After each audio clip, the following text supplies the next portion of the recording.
Hello guys! Welcome back to my YouTube channel. This is your Junray PH. Ang video na ito ay ituturo ko sa inyo kung anong mga requirements para magkaroon ng ads on Reels sa Facebook account mo.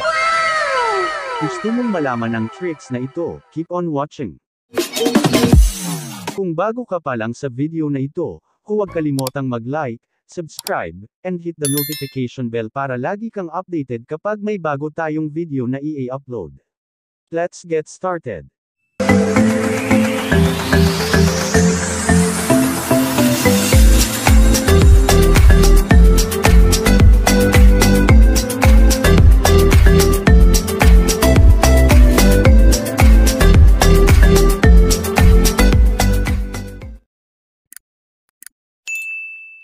Pindutin ang Facebook app, at mag-login.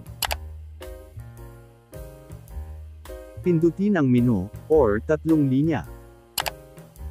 Pindutin ang Professional Dashboard. Scroll down. Pindutin ang Monetization.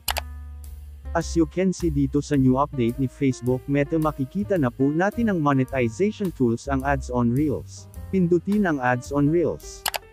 Dito natin malalaman kung paano kumita sa Ads on Reels. Meron po tayong makikita na dalawang eligible para magkaroon ng ads ang mga Reels video mo. Una ay ang Keep Reels Front and Center. Kapag gumawa po kayo ng Reels video, dapat po ay nasa gitna po kayo, or dapat nakikita po kayo sa video para magkakaroon po kayo ng ads sa Reels video mo. Ang pangalawa ay ang Get Plays to Earn Money. Ang ibig sabihin nito ay kikita po kayo base lang po sa mga Reels video mo na eligible sa Reels. Scroll down, para makita mo ang criteria sa Ads on Reels. Dito sa Eligibility Criteria sa Ads on Reels, makikita natin ang Invite Only, na ang ibig sabihin ay magkakaroon ka lang ng Ads on Reels once na kayo ay meron ng invitation galing sa Facebook Meta. Once na kayo ay eligible na sa Ads on Reels ay makakatanggap po kayo ng notification na kayo ay eligible. Para ma-invite po kayo sa Ads on Reels, pindutin ang Learn More para malaman mo ang requirements sa Ads on Reels. Scroll down. Dito sa See Requirements, pindutin ang arrow down. Dito natin malalaman ang buong requirements para magkaroon kayo ng Ads on Reels. Unang requirements ay ang create high quality, original Reels content, na ang ibig sabihin ay mag-upload po tayo ng high quality content or authentic video, at original video, kung yung video na hindi sayo ay hindi po kayo eligible for Ads on Reels. Ang pangalawa ay dapat 18 years old pataas po kayo.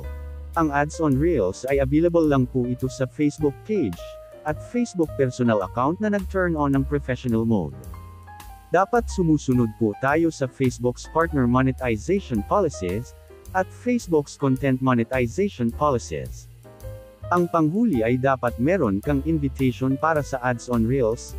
Kapag monetize po kayo sa in-stream ads, may posibilidad na ma-invite ka ni Facebook Meta na magkakaroon po tayo ng Ads on Reels.